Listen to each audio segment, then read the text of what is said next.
एक दफ़ा का जिक्र है कि किसी बस्ती में एक डॉगी रहता था।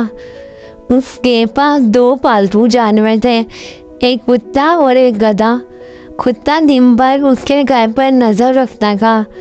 गधा डॉगी का बोझ दरिया के किनारे तक ले जाया करता था।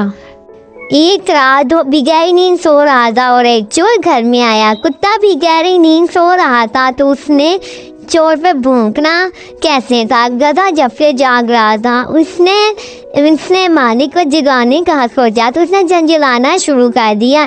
जोर से चोर डर कर भाग गया। गधे की हर सुनने पर डोबी उठ गया।